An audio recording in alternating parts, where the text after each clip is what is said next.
As the Minister of the Department just over a year ago, I made it clear to the Department internally and to our entities and to the country at large that we would draw a very hard line in the sand when it came to poor administration and allegations of corruption.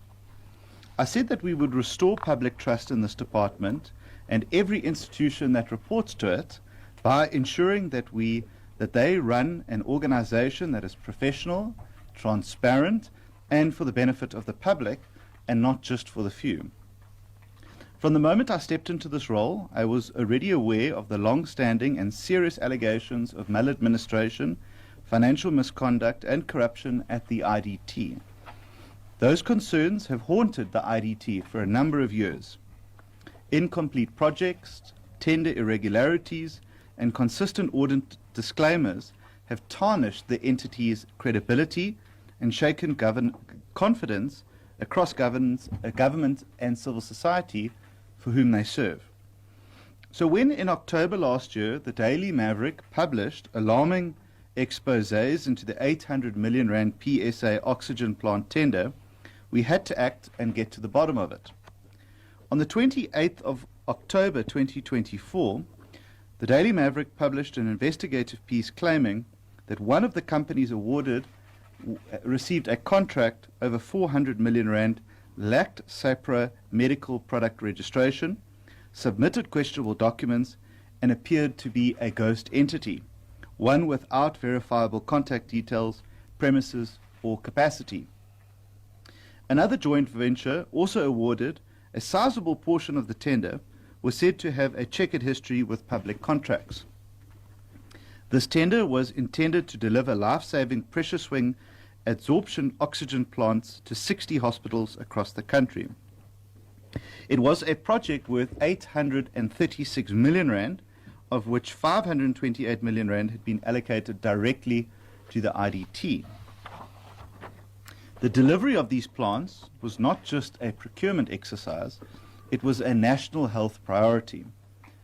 On learning of these claims, I immediately demanded answers from the IDT board at the time. On the 29th of October 2024, I requested full documentation from the IDT, including the contracts, evaluation committee minutes, SAPRA certificates, and due diligence reports. What I received at the time was inadequate and incomplete. And a backwards and forwards exchange of letters ensued, initially with the IDT denying that there were then problems with the tender. On the 1st of November 2024, I called for the board to consider suspending the tender, which they initially did not support. And then finally in December of 2024, they admitted that there may have been a problem with the tender. By the 5th of December, the Department of Health officially announced its intention to withdraw the PSA project from the IDT and reassign it to the Development Bank of Southern Africa. At this point, the IDT was now also in a governance crisis. Its board had been inchoate for a number of months. It was operating with 7 trustees short of the 8 required to legally function. There was no standing audit and risk committee and no internal audit capability worth noting. I was also clear that an entity in this state could not credibly investigate itself, despite insistences from the IDT at the time that they would investigate this matter. Considering the above, I was therefore left with no choice but to act and institute an independent investigation into the matter. On the 15th of January 2025, the Department of Public Works and Infrastructure appointed an independent advisory firm to conduct a full independent forensic investigation into the PSA Oxygen Plant tender. Their terms of reference were broad, and to investigate whether fraud, corruption, maladministration, or regulatory non-compliance had occurred and whether internal audits and controls had failed. Over the next 6 months, the investigators conducted over 40 interviews with departmental officials, IDT executives, contractors, and oversight stakeholders. They reviewed more than 90 procurement documents, analyzed financial records, and conducted CIPC, CIDB, and SAPRA verifications. But even as the investigation got underway, a disturbing counter-campaign was launched. From early February onwards, I became the target of a coordinated disinformation attack. Fabricated call logs were published, AI-generated voice notes were circulated online, anonymous whistleblowers released baseless allegations against me and my office. Fake news articles were published, with one major media house having to later withdraw that because the claims could not be substantiated. This campaign against me and my team was amplified by political parties, including the EFF and Action South Africa, who filed bogus complaints against me and claimed that I was interfering in tender processes. Every time we act against wrongdoing in the department, there is a chorus of voices to defend that wrongdoing and maintain the status quo. We have to ask ourselves why and at whose behest do they work for. It is deeply concerning that we seem to have learned very little from the modus operandi of state capture. What I did do and what I will continue to do is to demand accountability. I did not take an oath of office to protect wrongdoing. I took an oath of office to protect the Constitution and the people of South Africa, and I will not apologize for that, not today or not ever. Despite these attacks, the investigation was completed and a report issued to the department. It is my intention to brief you on these findings.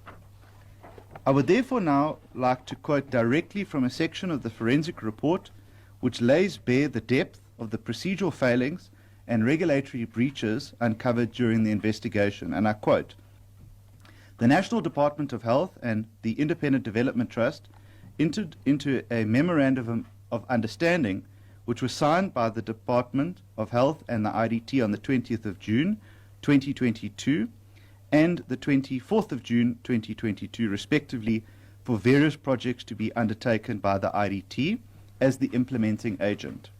This included the PSA Oxygen Plant project.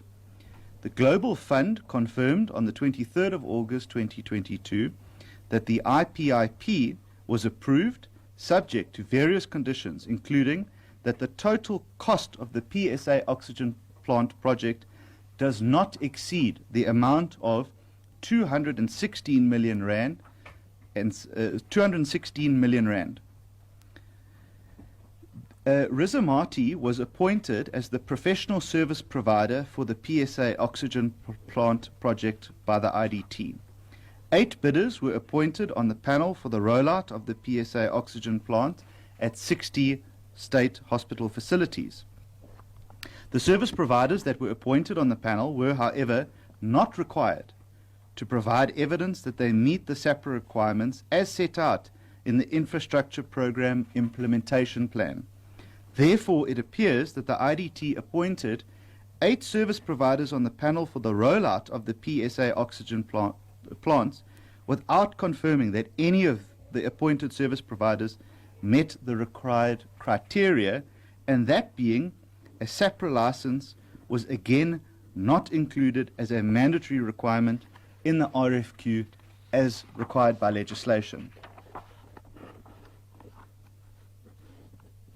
Dr. Sisi of the IDT reported that there was an inherent requirement that the original equipment manufacturers, or OEMs, are SAPRA registered, and that the bidders were not specifically requested to supply evidence that they are SAPRA registered, as the equipment was going to be procured from the OEMs who are SAPRA registered.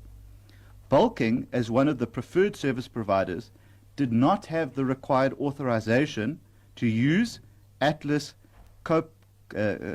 Copco's SAPRA license, and the use, therefore, in their submission to the IDT appears to be irregular.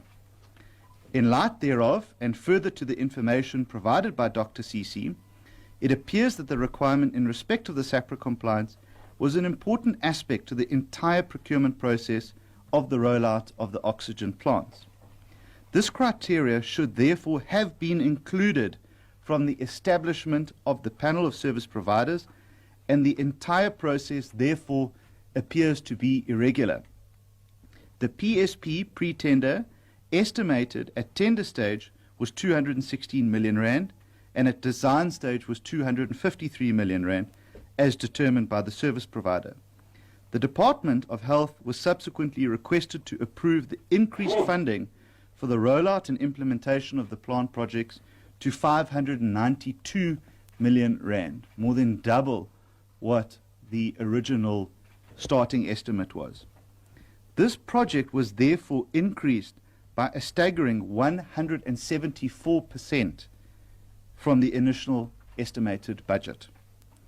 This budget, however, was approved by both the Global Fund and the Department of Health.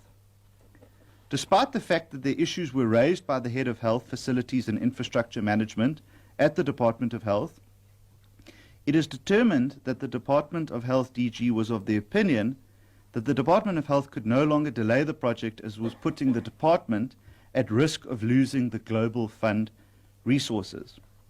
The issues that were raised by the Head of Health Facilities and Infrastructure Management from the Department of Health have, however, been considered, and the reason for putting the department at risk of losing Global Fund money is not sufficient to proceed with the procurement of an irregular supply chain management process.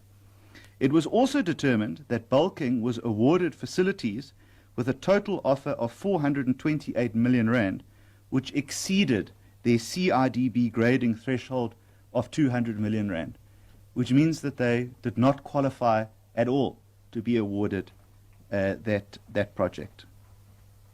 The report, however, does not identify any relationship and or links between the appointed contractors and IDT or Department of Health officials. The minutes of meetings, i.e. bid-specific committee, bid evaluation committee, management bid adjudication committee, and executive bid adjudication committee, is very vague and contains limited information relating to the items that were discussed around these meetings. I find it extraordinary that there was not sufficient minute-taking or even electronic recordings of these meetings, despite the investigators repeatedly asking for them. The submission documents that were presented further often contains incorrect and incomplete information, such as the correct dates of when the meetings took place. Record keeping of these minutes are further poor, as none of the recordings for these meetings could be attained, as I had said earlier. These findings, ladies and gentlemen, represents a monumental failure in governance and adherence to the IDT policies and National Treasury regulations, undermining the integrity of public procurement and threatening donor funds. The report therefore confirms that multiple companies awarded work under the PSA project did not have valid SAPRA licensing and therefore should never have qualified in the first place. One company, as we have said originally, Bulking Pty Limited, submitted a SAPRA license belonging to Atlas Copco Industrial SA without the knowledge or consent of Atlas Copco. This was clear misrepresentation. In simple language, it's called fraud. Moreover, Bulking intended to subcontract more than 25% of its responsibilities to Brutes Air Solutions, but failed to disclose this in violation of preferential procurement regulations. Secondly, the investigators found that the bid evaluation process was deeply flawed. The SAPRA compliance requirement, originally stipulated in the project execution plan and the Department of Health's Memorandum of Agreement, was deliberately removed from the final request for proposals. This opened the door for ineligible bidders to participate and win massive contracts which they did not qualify for. Meeting minutes were missing or incomplete, which is shocking but not surprising. And committee appointments for these bid adjudication committees were not properly constituted. The people sat on those committees that were not entitled to sit on them. And also bid scores were not properly documented. Price negotiations were not transparent, In one example, as we said, the Department of Health's budget was 216 million rand, but when the IDT issued the RFQ, prices ballooned to over 590 million rand without a single documented approval or value for money assessment being produced. Thirdly, bulking CIDB grading, as we said, is limited to no more than 200 million rand, yet the IDT awarded it contracts worth 428 million rand, more than double its allowed threshold.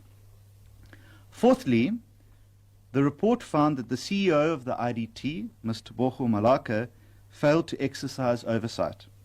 The report confirms that she relied entirely on internal SCM staff to assure her that the processes had followed proper procurement protocol.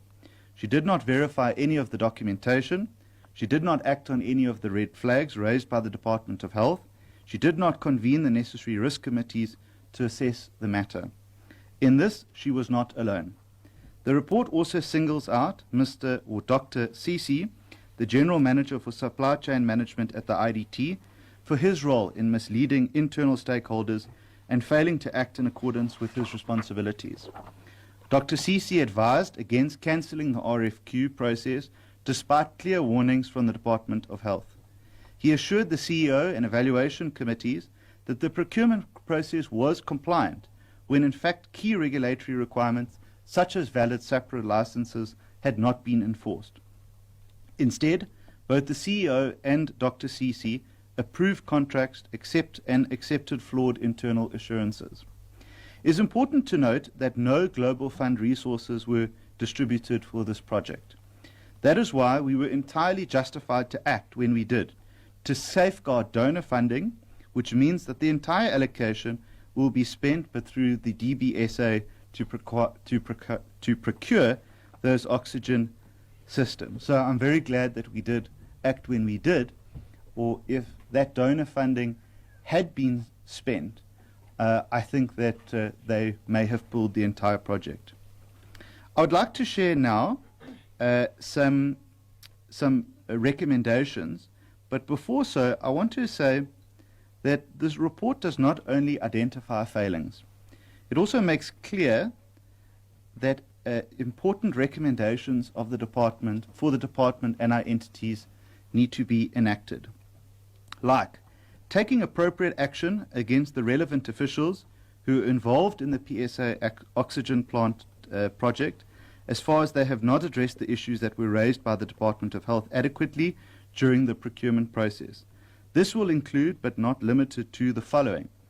Ms. Malaka, as the CEO, for confirming the procurement process followed in the RFQ was correct, whereas there were irregularities identified, and for the appointment of Department of Health officials as members and not observers of bid committees, as prescribed by the Memorandum of Understanding.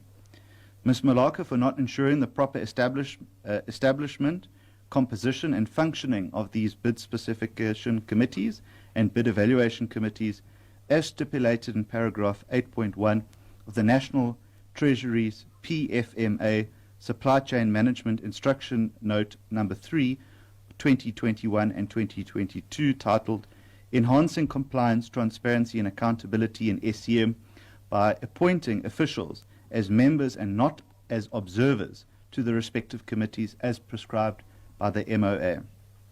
Ms. Malaka, together with Dr. Sisi, did not handle the issues identified and raised relating to the procurement process followed in a fair, transparent and equitable manner as provided for in the IDT's Supply Chain Management Policy, paragraph 39.1.1 and section 2171 of the Constitution.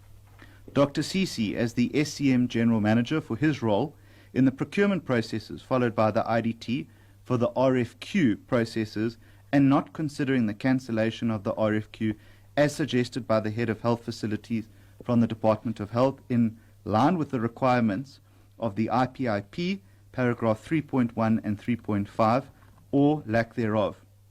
Mr. Motsatsi, in his capacity as the BEC Secretariat, for failing to maintain accurate records of the relevant meetings, relevant minutes of meetings, and the electronic records of the BEC proceedings in line with the IDT's Code of Ethics and Business Conduct Policy. All BEC members, as prescribed by the National Treasury Supply Chain Management Instruction Note number 3 of 2016-17 on preventing and combating abuse in the supply chain management system, paragraph 10, which stipulated, and I quote, that every member of the bid committee is jointly and severally liable for the improper evaluation and adjudication of this bid. Provide adequate training to members that are involved in the supply chain management process, including the BSc, BEC, and BAC, relating to the procedures that should be followed as part of the evaluation of bids. This will include the evaluation of the bids to ensure that they evaluate the tenders with the appropriate CIDB grading threshold as part of the adjudication process, and implementing procedures to ensure that proper minutes of meetings are kept by the IDT and that the recordings and records of these meetings are available should they be required. This is not an award that took place 5 or 10 years ago. It took place 18 months ago. Those records should have been made available and they should have been kept. The forensic report recommends disciplinary action should be taken against Ms. Malaka and Dr. Sisi, which will be in the purview of the IDT board. The investigation further recommends disciplinary referrals against several other IDT executives and SCM officials. Ladies and gentlemen, this morning I've taken the following actions to ensure consequence management and accountability, and this will include writing to the Hawks and provide them with a report to supplement their current criminal investigation into this matter. Like our handling of the George report, I want to ensure that where criminal allegations exist, I want to ensure the highest chances of success. I've also briefed the Minister of Health this afternoon, who has been incredibly supportive during this time, and I wish to extend my gratitude to him for his collaboration and guidance. And I have formally briefed the newly constituted IDT board this afternoon on the contents of this report at a meeting held earlier in Pretoria. Accountability must follow, and it will follow. South Africans deserve to know how their money is spent and how it is misused. I'm confident that the board will consider the report's recommendations and other related matters in due course. We are not just reacting to a scandal. We're using it as an opportunity to get things right in our entities and our department. Public works and infrastructure has immense potential to be a force for good in South Africa. It can generate income for the state to be used in social infrastructure. It can save the country billions of rands in leased accommodation for departments, and its assets can be used for public good. That's why we must use every opportunity to better our systems and to build towards this goal to which I am so deeply committed to. Let me also speak briefly about the future of the IDT. In July 2025, Cabinet appointed a full-term board to the IDT. I'm grateful that Cabinet has endorsed this board and placed its faith in them to continue with turning around the entity. That board took office on the 5th of July, ending more than a year of instability. The new board includes the appointment of Mrs. Zimbini Hill as the chairperson and Professor Raymond Nkado as the deputy chairperson. I want to thank them both and the other trustees for accepting this responsibility at such a critical juncture. Mrs. Hill, like myself, has had to endure the most horrific, sexist and racist attacks against her, often supported by political parties, for doing a job our country has called on her to do. She has not relented once, but has bravely stood up to these bullies head on.